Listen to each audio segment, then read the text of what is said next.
wrote this book a few years ago, and it had to deal with a lot of the division that we have in our country. It dealt with division with race, division with religion, particularly the historical divisions between the Catholics and the Protestants. It dealt with division based on regions, going back to our Civil War, the North against the South. It talked about the division that we see in our politics, Republicans and Democrats. There's so much division that it just overcomes our daily lives. When I came up with the name of the book, I wanted it to be something that was a patriotic theme. I took the song that Kate Smith did years ago, God Bless America. And even though that song represents almost like a prayer that God will bless our country, it still didn't describe where we are. And so I added in, God bless our divided America. And so when you look at the current events, we're in the middle of a pandemic. We're weeks away from George Floyd's unfortunate death, which has literally torn our country apart. We see protests worldwide. We see it in Mexico, Canada. We see it in England, Spain, Italy, France, Germany, Greece. It goes into Africa. We see it in Asia. We see something that happened in Minnesota being protested all over the world. And so we ask ourselves, why? Why are tens of thousands of people protesting unjustly death in someone in Minnesota? It comes down to the fact that we're all part of the human race. It doesn't matter if you see an injustice in Minnesota, somebody in India is going to still feel that same pain. They're going to still feel that same hurt, and they're going to protest. That is the theme of this book. The video that you're about to see is an illustration of each of the chapters. It gives a short description of the chapters taken from the book. But I also added in another piece. I added in a musical piece because I wanted that to be an example of how something like music that can be taken from a different culture, but yet people of diverse backgrounds can enjoy it. It's an example of how we can have a common bond taken from another culture. It's an example of how we need to strengthen our multicultural and our multiracial bonds. That's something that we all need to work on. I thank you for joining me in supporting this book, but most of all, I thank you, Father, because God is the one who is bringing us all together. Thank you.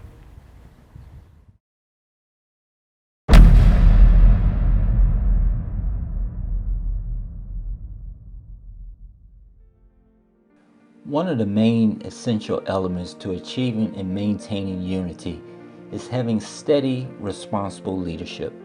It doesn't matter if we're talking about our military, a sports team, the church, our government, a business, or an individual family. Without some degree of responsible leadership, the door will always be open to destructive division. Our nation is one body with many parts. Same is true with the church at large, one body with many parts. Chapter 1 is the book's foundational chapter. It walks us through the biblical concept of unity while answering the basic question, what is unity? What are the essential elements needed for unity? And on the flip side, what are the risks and challenges to unity? The spirit of division cannot be taken lightly. So it brings us to the critical question, can a divided church help heal a divided nation? For the war between unity and division is a constant chess match of moves and counter moves, pitting one group against another.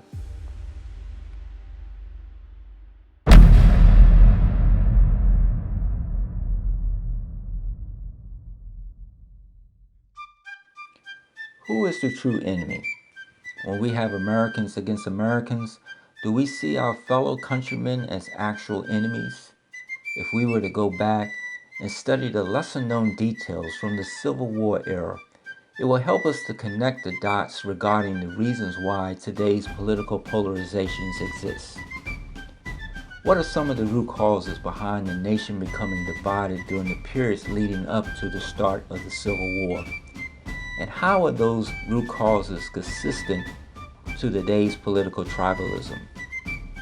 Well, the house divided against itself cannot stand. It didn't stand then, and it can't stand now. Chapter 2 illustrates examples of political exploitation and one-sided government policies during the Civil War era.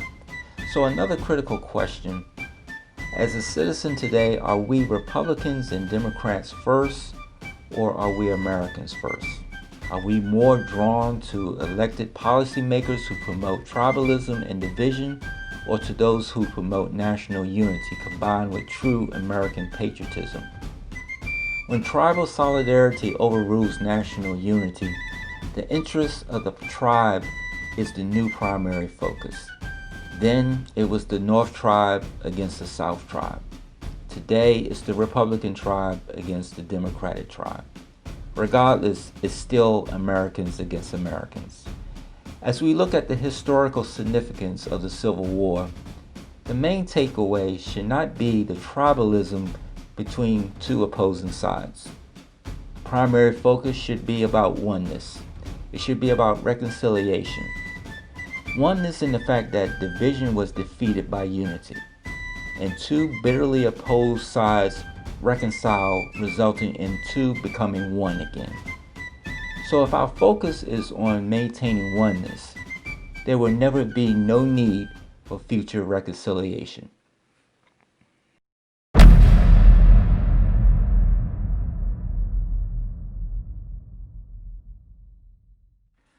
While sitting in a jail cell, Martin Luther King wrote a letter in response to a newspaper article addressed to him by 9 white clergymen. They questioned why he came all the way from Atlanta to Birmingham, basically causing so much trouble. As a man in jail with nothing but time on his hands, he provided a rather lengthy but respectful response. In his Birmingham jail letter, he wrote, "Injustice anywhere is a threat to justice everywhere." He tried to get them to see that the body is a network of parts which are interconnected and interdependent of each other. He also wrote, "It was illegal to aid and comfort a Jew in Hitler's Germany.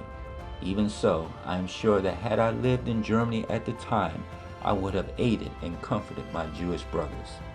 In other words, as a fellow clergyman, he was trying to explain to them the need for empathy, the ability to understand and share the feelings of another person.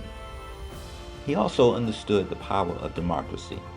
When democracy, given a fair chance to reach all people, it levels the playing field for everyone. For that reason, he attempted to get them to understand that devious methods by state governments were effective in containing the black vote, thus causing people to march in protest.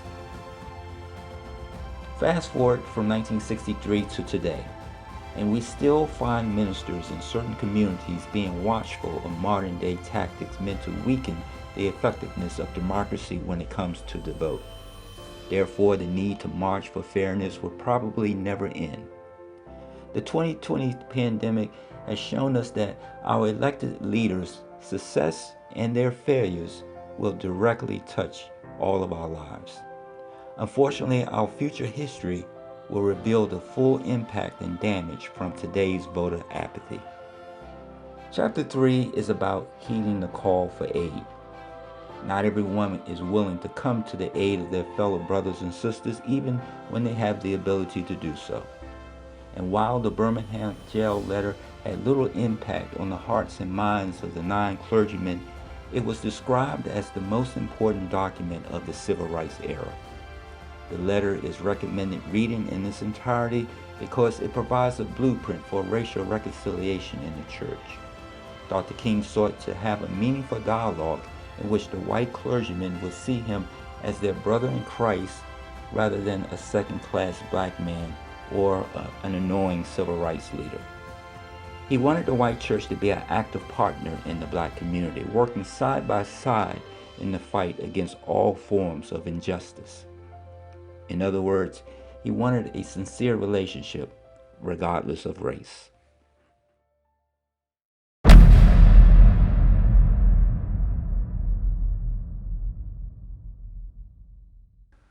And while the words "we the people" are written as part of the Constitution's preamble, initially the idea of an equal society for all people was not an accurate description.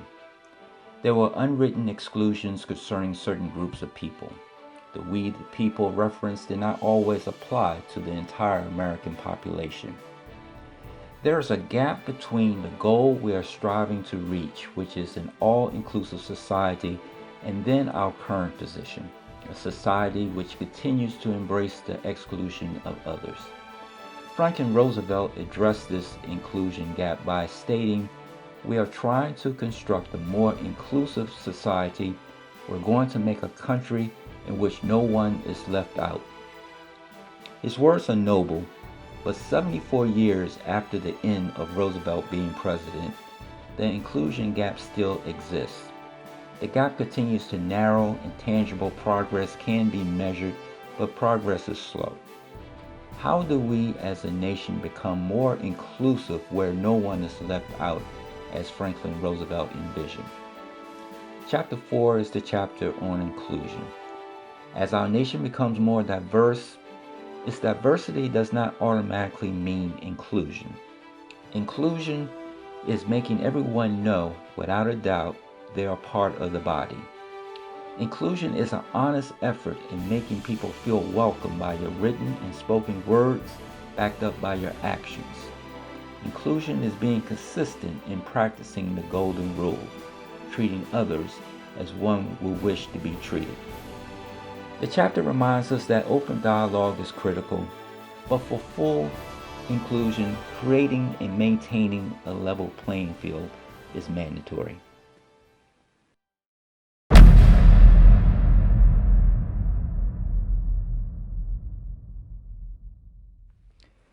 Creating a level playing field by changing hard hearts and narrow minds.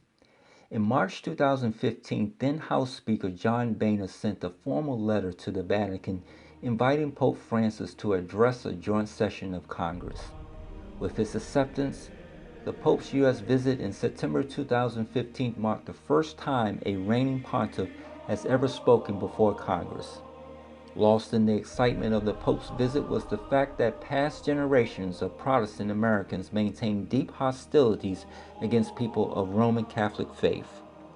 The warm reception extended to Pope Francis by members of Congress illustrated how far we have progressed as a nation when it comes to religious intolerance toward Catholics. During the 1920s, such a speech would have been impossible. The Ku Klux Klan, driven by their religious bigotry, resisted the influx of Southern and Eastern European immigrants who were mainly Catholic. With approximately 2 to 4 million Klansmen, they were a powerful force throughout the Southern and Midwestern states. The Klansmen detested blacks, but they despised Catholics almost as much. With their typical anger and intimidation, they were successful in pushing their anti-immigrant and their anti-Catholic sentiment into mainstream America. Sadly, much of the Southern clergy found themselves on the same side with the Klan as being untruthful defenders of white Anglo-Saxon Protestant belief that they were religiously superior people. The anti-immigrant and anti-Catholic hatred from the Klan was also effective in influencing government policy-making officials on the local, state, and federal levels.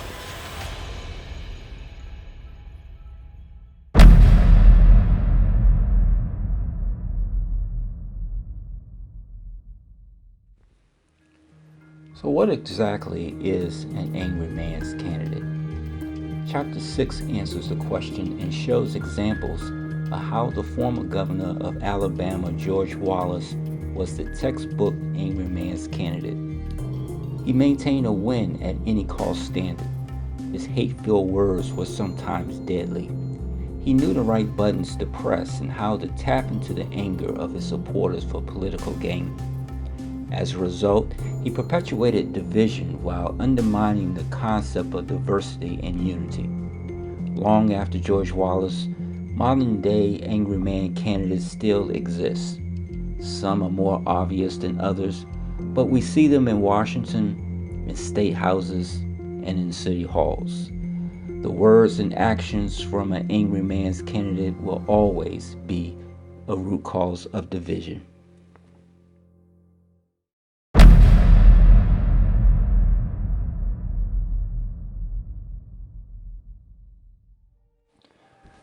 President Richard Nixon once told a senior aide that people react to fear, not love. They don't teach that in Sunday school, but it's true. His comments may represent the viewpoint of many people, but the scriptures make it perfectly clear. It states, "For God hath not given us the spirit of fear, but of power and of love and a sound mind." So why do so many Christian believers still fall prey to fear-mongering tactics presented by politicians? Throughout different eras of history, the degree of hostility and resentment toward immigrants will often fluctuate. At times it became aggressive and intense. During other periods the level dies down, sometimes becoming unnoticed. The targets for the hostility will also change over the years, but an immigrant is still an immigrant, regardless if he or she is Chinese, Japanese, Italian, Irish, Haitian, or Mexican. Past and present efforts show that immigrants are often unwanted people.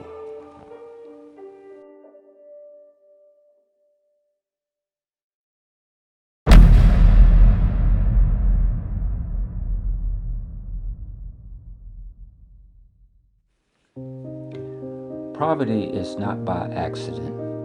Out of greed, America has had a habit of placing profits over people. It is written in the scriptures, "But God combined the members of the body and has given greater honor to those parts that lacked it, so that there should be no division in the body, but its parts should have equal concern for each other.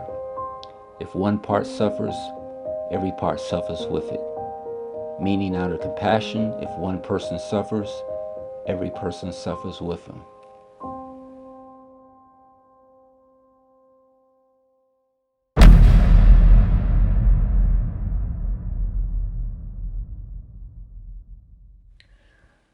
Before the existence of European immigrants, before the slave trade brought Africans to the southern colonies, before Chinese and Japanese immigrants populated the West Coast, and before Hispanic immigrants migrated from Central America to North America, the Native Americans were already here. This was their land. For generations, the Native American nations occupied hundreds of thousands of acres throughout North America long before the arrival of white Anglo-Saxon Protestants. Recognizing that the Indian nations were here first, the U.S. policy was to respect the rights of Native Americans. That respect didn't last very long. In short, President Andrew Jackson signed the Indian Removal Act in 1830, thereby removing each of the Native American nations from their homelands throughout the Deep South. They were forcibly removed by federal soldiers from their homes, incarcerated in stockades, and then made to walk more than 1,000 miles under brutal conditions to an Indian reservation set aside for them in the area now known as Oklahoma. The U.S. government's decision to relocate over 60,000 Native Americans resulted in thousands of deaths from starvation, exposure, and disease. The brutal journey known as the Trail of Tears was particularly hard on infants, children, and the elderly. One soldier once wrote in his journal, "I fought in many wars between the states, and I've seen many men killed, some by my own hands. But the Cherokee removal was the cruelest work I ever knew." How can we still love our country, even when cruel and inhumane things such as the Trail of Tears is part of our history? The answer comes down to simply having a love for the body, love of country, even with all its imperfections.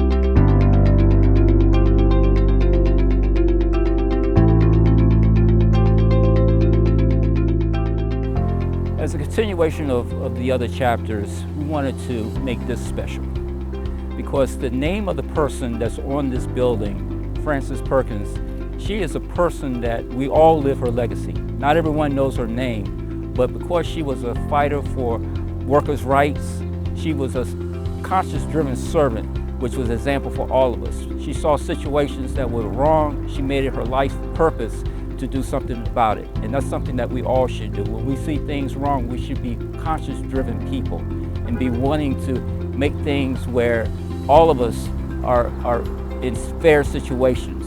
And that is why we're here, to honor her.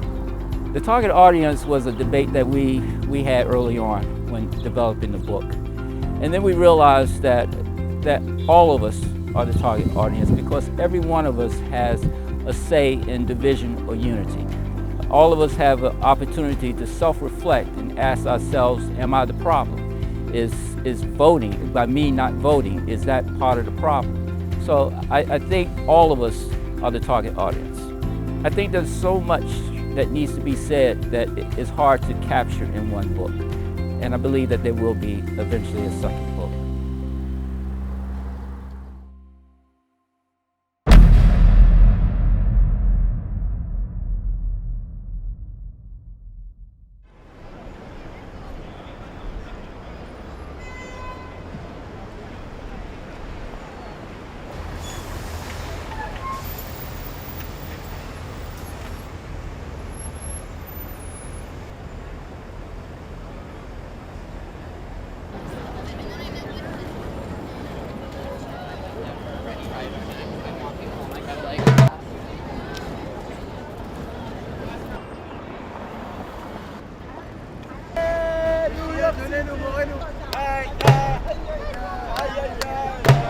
Okay, 1, 2, 3, jump. 1, 2, 3, go.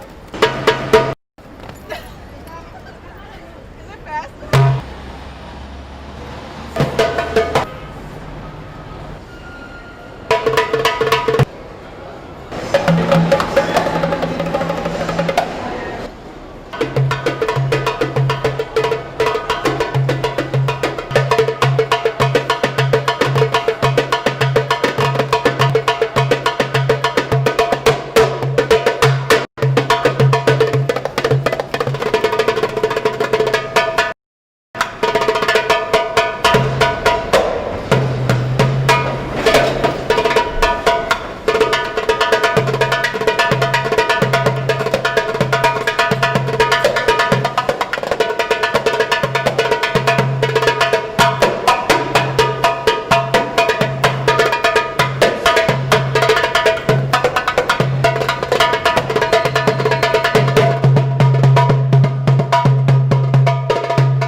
This is Times Square, 42nd Street.